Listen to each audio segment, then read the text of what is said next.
이번엔 저희가 준비한 다음 이슈입니다. 공수처만 보는 총장 후보 이성윤이라는 제목, 주제를 정해봤습니다.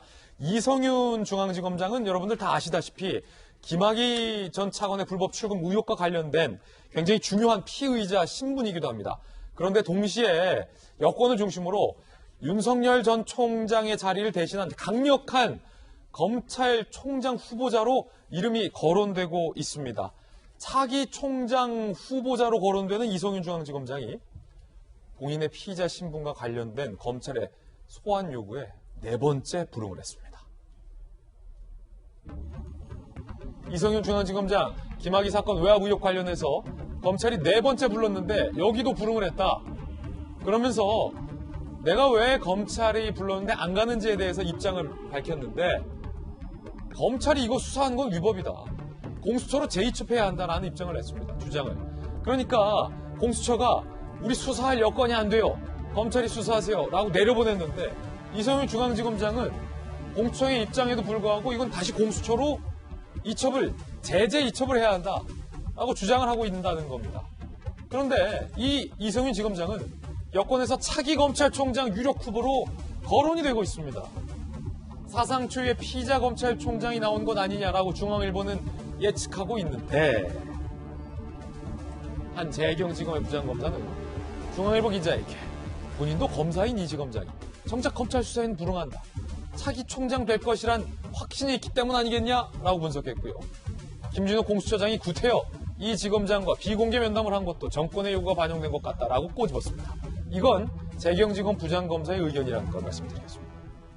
정혁진 변호사님. 네. 일단 이 지검장의 이 주장을 어떻게 보십니까? 검찰이 공수처로 이첩을 했어요. 네. 그러자 공수처가 다시 검찰로 이첩을 했어요.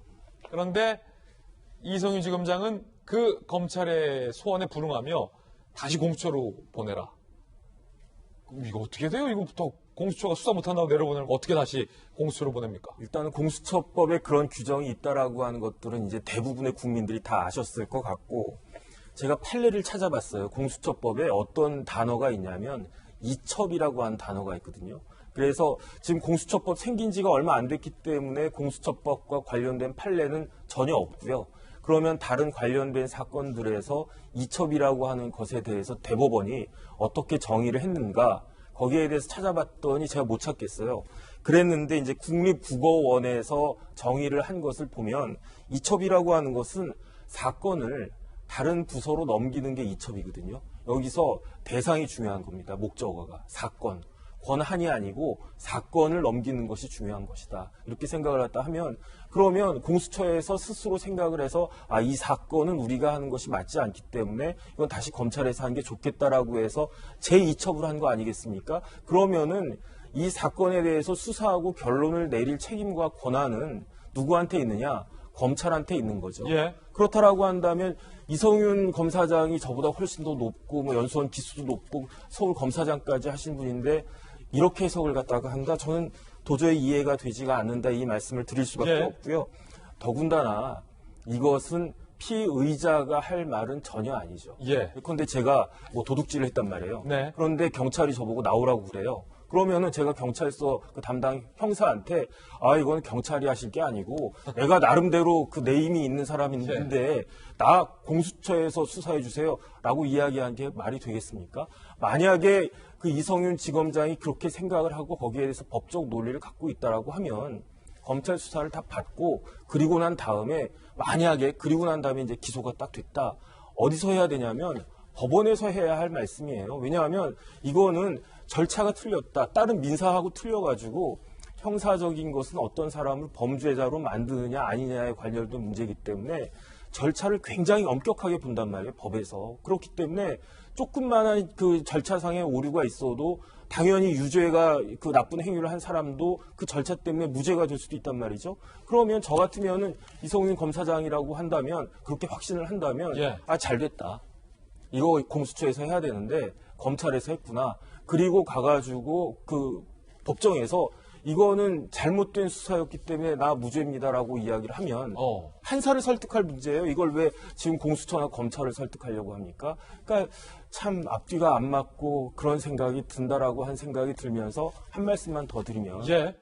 피의자가 검찰총장이 될 수도 있죠. 무죄 추정이니까.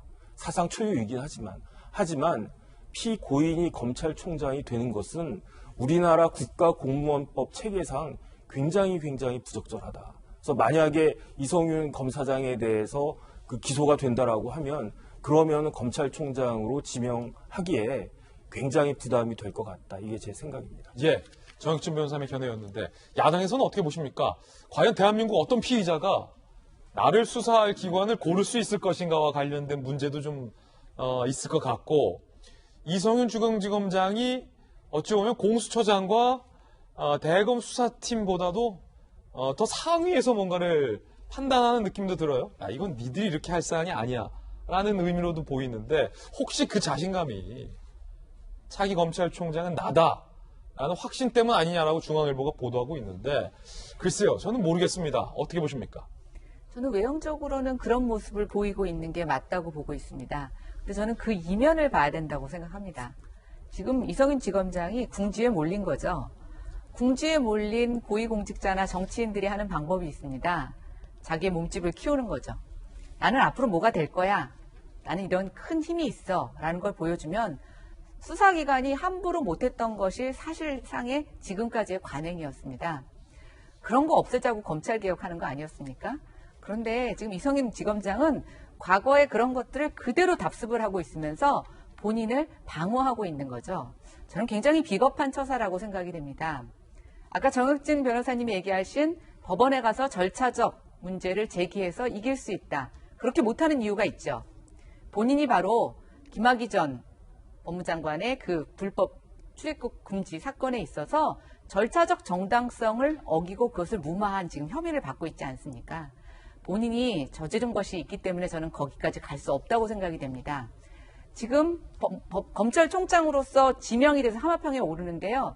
저는 그런 판단이 내려지지 않기를 바랍니다. 적절하지 않다고 보고요. 문재인 정권이나 또는 문재인 대통령에게도 저는 별로 도움이 되지 않는다고 생각합니다. 그런가 하면 지검장 예. 개인의 자기 방어라고 생각합니다. 예.